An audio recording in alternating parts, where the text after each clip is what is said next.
Bano ababadde tebasalikako musale obudde bugenza okuvaako eddiba nga bataka ku kitebe kya disitulikiti y'e Kayunga okulaba nga basisinkana ssentebe Engineer Stephen Dagada ababuulire ekibagobesa ku ttaka.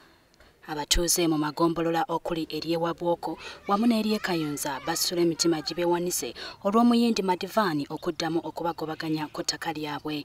Kati baagala ssentebe Engineer Dagada abannyonnyole lwaki embeera eno ekyagenda mu maaso.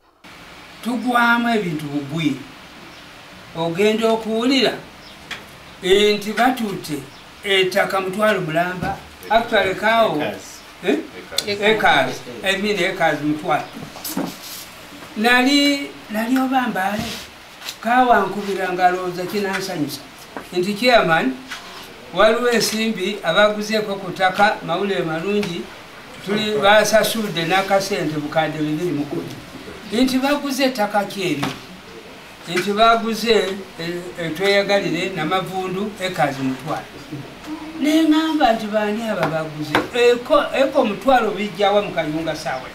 Twagadde okumanya mu butuufu ettaka libongerako oba eryogerwako gye riri.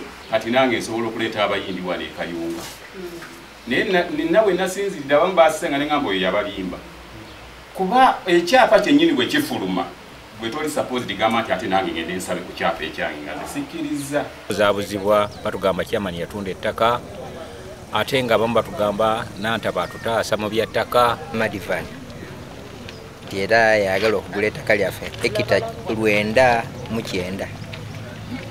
Ssentebe Dagada mu kwewozaako abalaze ebbaluwa gye yawandiikira akulira ennyingiza wamu n'enfulumya y'ensimbi mu disitulikiti y'e Kayunga James Nkata ng'amulagira awandiikira ebbanka ya Centenary ezzeeyo ssente Madivaani ze yali atadde ku akawunta ya disitulikiti ng'asasula omusolo ku ttaka lino kubanga yalifuna mu bukyamu. Kino nga tanaba kujjako simu nagamba kaawo miliyoni 210 n'emitwalo 7 tokwatako wadde 10.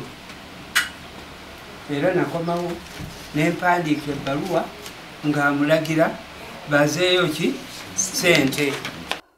Dagada era asabye abatuuze babeere bagumu ensonga zaabwe azikolako. Bw'atyo n'ategeeza ng'abamu ku bakungu mu disitulikiti y'e Mukono bwe beekobaana n'ab'e Kayunga ne baguza musigansimbi ono ettaka lino mu bukyamu. Eno bagiyita bank statement.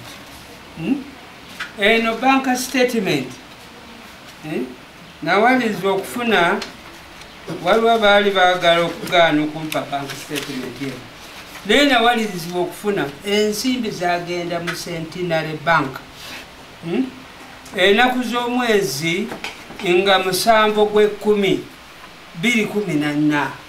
Okugobaganya abantu mu ngeri eno kugenze kubeerawo mu bitundu by'eggwanga eby'enjawulo ng'abantu bangi basigala tebalina we bawagika luba.